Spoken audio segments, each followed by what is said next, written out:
Hi friends, आज के इस वीडियो में आप सबको बताएंगे कक्षा 10 और कक्षा 12 दोनों के लिए प्रकाश का अपवर्तन। जब प्रकाश एक माध्यम से दूसरे माध्यम में प्रवेश करता है तो अपने मार्ग से विचलित हो जाती है। प्रकाश के अपने मार्ग से विचलित होने की इसी घटना को हम प्रकाश का अपवर्तन कहते हैं। अपवर्तन भी निम्नलिखित दो नियमों से होता है। ठीक है, आपतित किरण, अपवर्तित किरण तथा आपतन बिंदु पर अभिलंब तीनों एक ही तल में होते हैं। आपतन कोण की ज्या और अपवर्तन कोण की ज्या का अनुपात एक नियतांक होता है। इसे पहले माध्यम के सापेक्ष दूसरे माध्यम का अपवर्तनांक कहते हैं। इसे 1n2 से या 1n2 से प्रदर्शित करते हैं। इसका मान पहले माध्यम में प्रकाश की चाल और दूसरे माध्यम में प्रकाश चाल के अनुपात के बराबर होता है। इस नियम को स्नेल ने दिया, अतः इसे स्नेल का नियम के नाम से भी जानते हैं।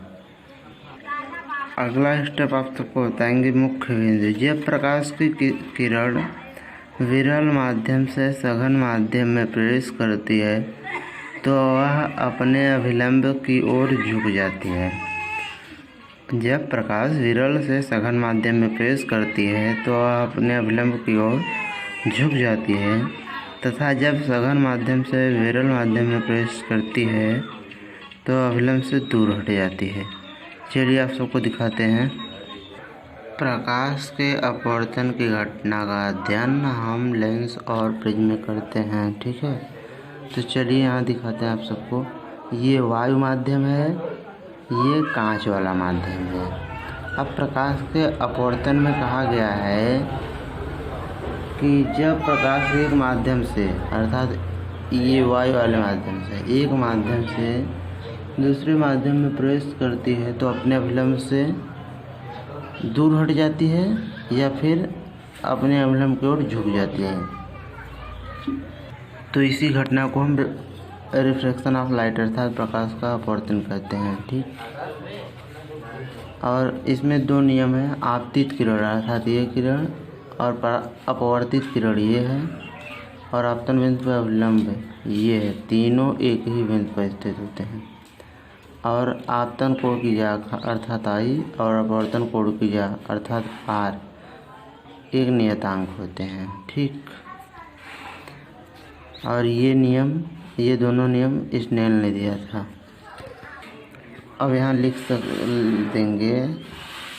ठीक है, साइन I अर्थात आपतन कोण की ज्या बटे अपवर्तन कोण की ज्या साइन R इक्वल टू नियतांक 1n2।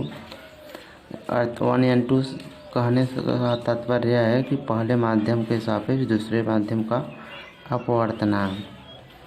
इसे 1n2 इक्वल टू C1 बटे C2 अर्थात पहले माध्यम में प्रकाश की चाल बटे दूसरे माध्यम में प्रकाश की चाल।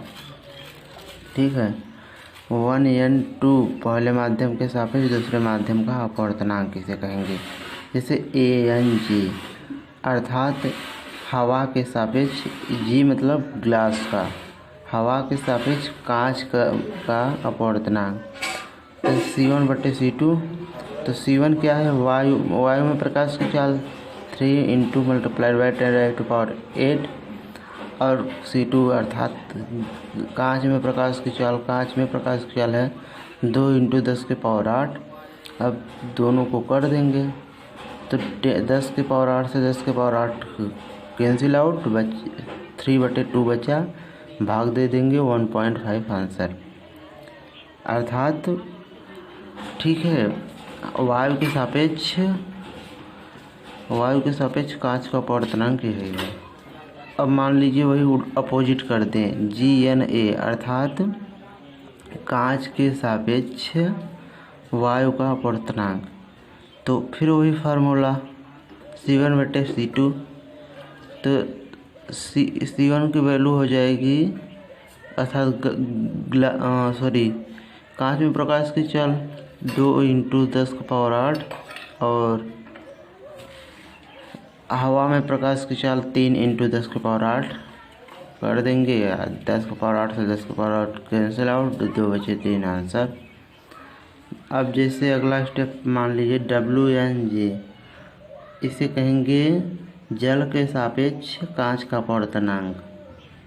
तो जल के सापेक्ष कांच का अपवर्तनांक, तो इसे लिखेंगे जल में प्रकाश की चाल है 2 × 2 5 10 के पावर 8 होगा, और ग्लास में होता है 2 × 10 के पावर 8। 10 के पावर 8 से 10 के पावर 8 कैंसिल हो जाएगा, ठीक है। और इसके आगे बचेगा 2.25/2 आंसर। उम्मीद करता हूँ ये सारी की सारी वीडियो आप सबको अच्छा लगी होगी। तो वीडियो को लाइक शेयर, चैनल को सब्सक्राइब और बेल आइकन प्रेस कर लीजिए।